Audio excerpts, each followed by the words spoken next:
Adjusted EPS coming in at $1.78. The estimate was for 84 cents. So I'm going to go ahead and call that a beat. What drove that growth there?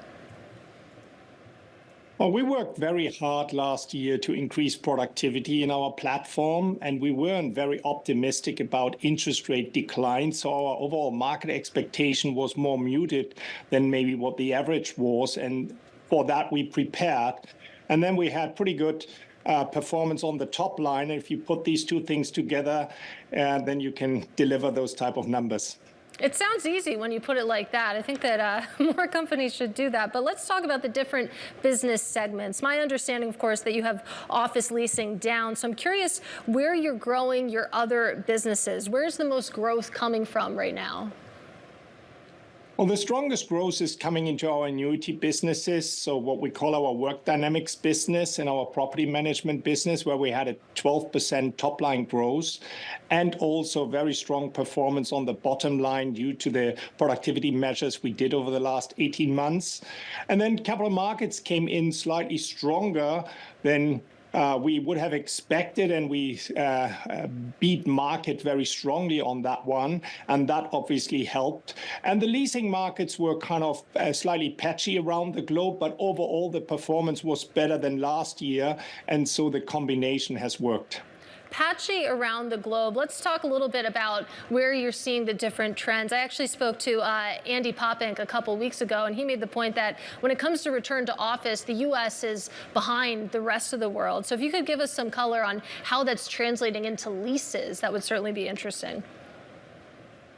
Yeah, the U.S. is indeed very slow in returning to the office, but obviously we are now having a very low base, and on that low base we had an increase in our office leasing activities in the U.S. by just about double-digit percentage numbers.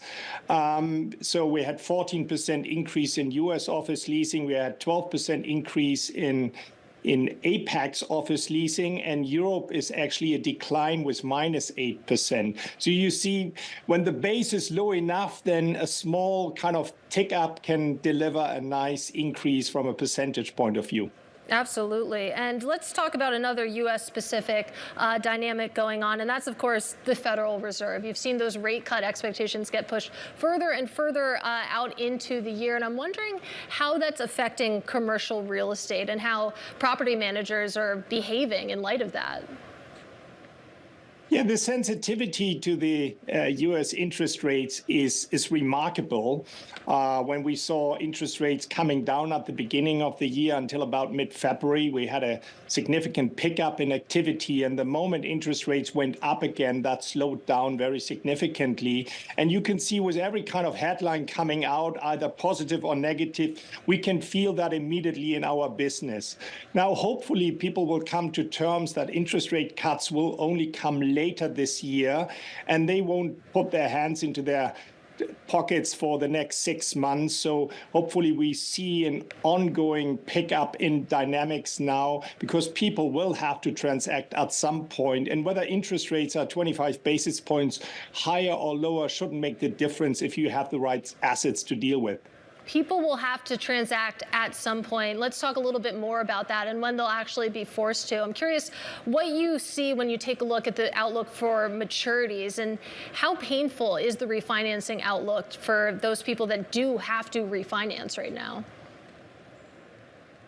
Well, there are a lot of maturities to come, and obviously it depends very much on the quality of the buildings. As you would expect, for higher quality buildings, it's easier to find refinancing at acceptable levels versus kind of buildings which we would call more kind of commodity type buildings. And then it depends on the asset classes. Multifamily, great data centers, and brilliant logistics centers are still being refinanced relatively easily. But if you have a commodity office or something in the wrong location, that's pretty tough, and rates are really high, margins are really high, and so that will bring some disturbance into the market, but that also then brings opportunity. So you make two interesting points. One, of course, when it comes to the different types and quality of buildings, and also I want to get into data centers. But let's start with quality, because something I talk about in regards to retail and apparel makers all the time is that you have high-end consumers still doing well, still spending, and those luxury names still do well. Low-end continues to be resilient, and it's the middle that falls out. Are you seeing a similar thing play out in the property market? Yeah, not as strongly as what you just stated. In the property market, it's really the high end which is performing well. The office rates, the rental rates for best-in-class office buildings are still rising all across the globe, despite raising vacancy rates, which is kind of unusual, but we have seen that now over the last 24 months. And it just shows that the best companies are trying to pick up the best space to create an outstanding experience for their employees. And we shouldn't forget that the employee market is still very, very strong across the globe, but most notably in the US. And that makes then a difference if you can provide great space to your people. Definitely a good point there, that the labor market is still very hot, very competitive. And let's talk a little bit more about data centers, because it feels like that's emerged on the investor side as maybe an AI play, data centers seeing a boost from that. What sort of trends and dynamics are you seeing around data centers? Yeah, absolutely. It's the hottest asset class at the moment. Many people are trying to get into because the demand is really, really high and will continue to be high. When you believe in AI, the demand for data centers will only go up. The shortage is usually the grid, that you can get access to the grid. But otherwise, people are really, really keen to get into it. And that will be a play for the next kind of 5 to 10 years by certainty.